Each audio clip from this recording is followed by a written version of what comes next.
लेकिन अबू बकर बिन कहाफा, ये अबू बकर सिद्दीक कैसे बने? दो काम उन्होंने किया। पहला काम तो ये किया कि नबी की मोहब्बत का चिराग अपने दिल में जलाया।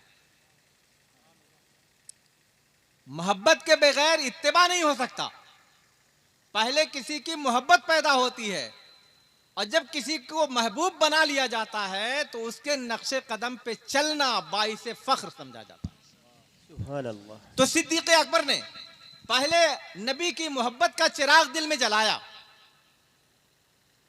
आप जरा देखिए तो जब हिजरत करने का मौका है तो हिजरत करने के मौके पर नबी अलैहिस्सलाम हिजरत के लिए रात की तारीकी में अबू बकर के घर जाते हैं। हजरत अबू बकर पहले से तैयार हैं। उन्होंने पहले से 2 ऊंटनी खरीद रखी है। उन्होंने रास्ते के जानकार को पहले से मुकर्रर कर रखा है। फिर आप सवार हुए और उनके साथ आप मक्के से निकले। आप जरा याद करें, जब गारे सौर की पहाड़ियों पे आप चढ़ रहे थे तो अबू बकर का क्या हाल था? जब आप रेत की जमीन पे चल रहे थे तो अबू बकर का क्या हाल था? कभी अबू बकर आगे चलते, जब उन्हें याद आता कि कोई दुश्मन कहीं आगे बैठा हो, कभी कहीं हमारे महबूब पर वो हमला न कर दे, तो आप आगे हो जाते, कभी पीछे हो जाते, कभी दाएं होते, कभी बाएं होते। अगर मोहब्बत का चिराग अबू बकर के दिल में ना होता तो उनके अंदर ये अदा भी ना हो। हक है माशाअल्लाह, सुभान अल्लाह। बेशक एक मौका ऐसा भी आया कि नबी अकरम सल्लल्लाहु अलैहि वसल्लम के नाजुक पांव को आपने देखा कि आबले पड़ चुके हैं, तो सैयदना अबू बकर सिद्दीक के गैरत इश्क को गवारा ना हुआ और हजरत अबू बकर ने नबी अलैहिस्सलाम को अपने कांधों पे उठा लिया। वो रास्ता बड़ा पुरपेच है, जो गारे सौर का रास्ता है बड़ा पुरपेच है, नुकीले पत्थर होते हैं वहां। इतना जमाना गुजरने के बाद भी फ्रेश रास्ता आज तक न बन सका। उस जमाने में उस रास्ते का क्या हाल रहा होगा? वो मोहब्बत ही है जिसने हजरत अबू बकर को इस बात पे मजबूर किया। गारे सौर में गए, आप खुद अंदर गए, ये मोहब्बत ही है। मैं अर्ज ये करना चाहता हूं कि अगर हजरत अबू बकर को नबी अलैहिस्सलाम से मोहब्बत न होती, अगर नबी अलैहिस्सलाम का इत्तिबा ना करते, उनकी पैरवी ना करते, तो वो अबू बकर बिन कुहाफा तो होते, सिद्दीक नहीं होते। सिद्दीक अगर किसी चीज ने बनाया है तो वो नबी की मोहब्बत है, नबी का इत्तिबा है। हजरत उमर को उमर बिन खत्ताब थे, वो उमर बिन खत्ताब ही रहते। अगर फारूक किसी चीज ने बनाया है तो वो नबी की मोहब्बत है और नबी का इत्तिबा है। तो मैं आपसे मुअद्दबाना दरखास्त करता हूं कि नबी अलैहिस्सलाम के अज़मत व मोहब्बत का चिराग अपने दिल में जलाएं। आप उनकी मोहब्बत से अपने दिल को मुनव्वर करें। आप उनकी सीरत को अपनी जिंदगी में ढालें ताकि आपकी जिंदगी नूरानी हो जाए, मुनव्वर हो जाए, ताबिंदा हो जाए। आप देखिए नबी अलैहिस्सलाम की सीरत हमें क्या बताती है। नबी अलैहिस्सलाम की सीरत हमें बताती है कि किसी दुश्मन से भी आप बदला ना लो। उनकी सीरत हमें यह बताती है। उनकी सीरत हमें बताती है कि बड़े से बड़े दुश्मन को भी माफ कर दो। बाज़ाब्ता इस बारे में कुरान हकीम की आयत उतरी है। कुरान हकीम में फरमाया, खुज़िल अफ़्व वामुर बिल उर्फ़ वारिद अनिल जाहिलीन। ऐ नबी, आप दरगुजर इख्तियार करिए। लोग आपको गालियां देते हैं, लोग आपके ऊपर इल्जाम लगाते हैं, लोग आप पर तोहमत तराशी करते हैं। आप उनकी बातों को सुने और दरगुजर करें। आप उन्हें माफ करें और आप जिस काम के लिए भेजे गए हैं उस काम पर आप तवज्जो दें। खुज़िल अफ़्व वामुर बिल उर्फ़, आप उनको अच्छी बातों का हुक्म दें, आप उनको भलाई का हुक्म दें। वारिद अनिल जाहिलीन, ये जाहिलों का तरीका है कि ईंट का जवाब पत्थर से दिया जाए। ये जाहिलों का तरीका है कि उनके गाली गलौज का जवाब गाली गलौज से दिया जाए। ये जाहिलों का तरीका है कि उनके हसद का जवाब दिया जाए, उनके अदावत का जवाब दिया जाए, उनके बुग़्ज़ का जवाब दिया जाए, उनके कीने का जवाब दिया जाए। नहीं, ये तो जाहिलों का तरीका है। हम ये नहीं कहते, कुरान हकीम कहता है वारिद अनिल जाहिलीन, जाहिलों के अखलाक व आदात से आप बचिए, ये जाहिलों का तरीका है। अल्लाह रब्बुल इज्जत बेनियाज है, उस अखलाक व आदात से मुत्तसिफ हो जाता है, वही तो अल्लाह का महबूब बनता है। बाहक है माशाअल्लाह, सुभान अल्लाह, बेशक। जो दरगुजर करना नहीं जानता, जो जाहिलों को माफ करना नहीं जानता, जो गालियां देने वालों को बख्शना नहीं जानता, तो वो उसे अल्लाह का महबूब बनने का कोई हक भी नहीं है। अल्लाह का महबूब वही बनता है जिसका ज़र्फ समंदर की तरह होता है। समंदर की हालत यह है कि आप उसमें कितना भी कचरा डाल दें, वो मुकद्दर नहीं होगा, वो गदला नहीं होगा, वो जैसे पहले पाक था अब भी पाक रहेगा। तो आपके सामने अगर कोई ऐसा दुश्मन आता है जिसके बारे में आपको पता है कि वो हमें गालियां देता है, वो हमें तोहमत लगाता है, वो इल्जाम तराशी करता है, तो आप कुशादा ज़र्फी से काम लें, आप उसे माफ करें, आप उसे गले लगाएं।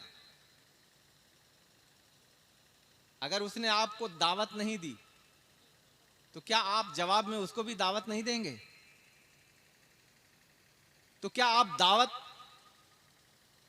किसी को अगर दे रहे हैं तो ये बदले की भावना से दे रहे हैं कि उसने दावत दी थी तो आप दावत दे रहे हैं? हो सकता है मुआशरती चीज तो ये हो, लेकिन अल्लाह के महबूब बनने का ये नुस्खा हरगिज नहीं है। आप जिसने आपको महरूम किया है, आप उसे गले लगाएं जिसने आपको निगलेक्ट किया है। बाहक है माशाअल्लाह। आप उसे दुआएं दें जिसने आपको गालियां दी हैं। वाह वाह, क्या इशारा है माशाअल्लाह। तो महबूब तो आप उसी वक्त बनेंगे। नबी के इत्तिबा का मतलब यही है कि आप गालियां देने वालों को माफ करें, गालियां देने वालों को गले लगाएं, तोहमत बांधने वालों को आप माफ करें, उनको आप गले लगाएं, उन्हें आप तोहमत ना लगाएं। आप सच बोलें, आप रवादारी इख्तियार करें, आपके अंदर दयानतदारी हो, आपके अंदर शराफत हो। आज के जमाने में लोगों ने दौलत का नाम शराफत रख लिया है। जिनके पास दौलत होगी वही शरीफ होंगे। मेरे मोहतरम बुजुर्गों और दोस्तों, एक किताब मैंने पढ़ी, माइकल जैक्सन की वो किताब है। इस किताब को उसने 28 साल में लिखा है। उस किताब में उसने लिखा है कि मैंने दुनिया का बहुत सफ़र किया। ये मजहब के हिसाब से ईसाई है। वो लिखता है कि मैंने दुनिया के कोने कोने का सफ़र किया, दुनिया की 100 मुअज़्ज़ज़ शख्सियतों पर मैंने कलम उठाया,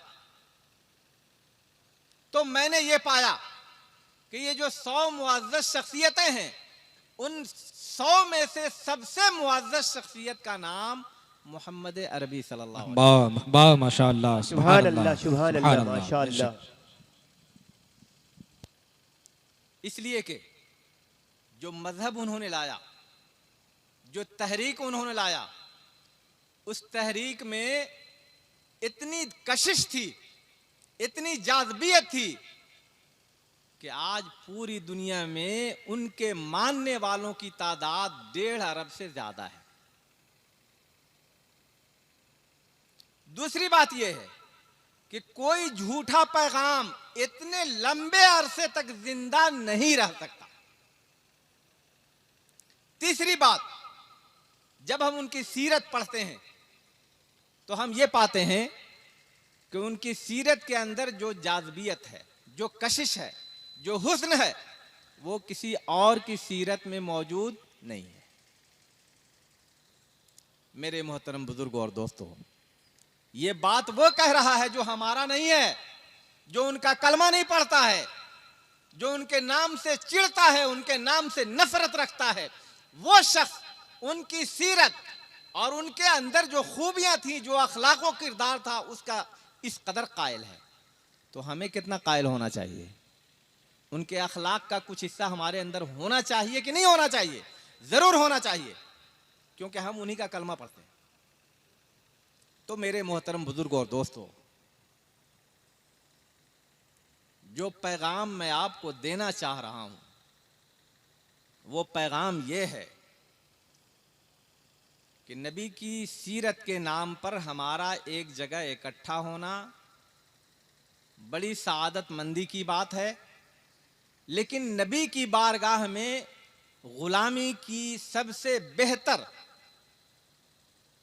खिराज, सबसे सच्ची अकीदत का अजीम तोहफा और सबसे सच्ची मोहब्बत का अजीम तोहफा यह होगा कि नबी की सीरत को हम अपने अंदर उतारें, नबी की सुन्नत को हम इख्तियार करें।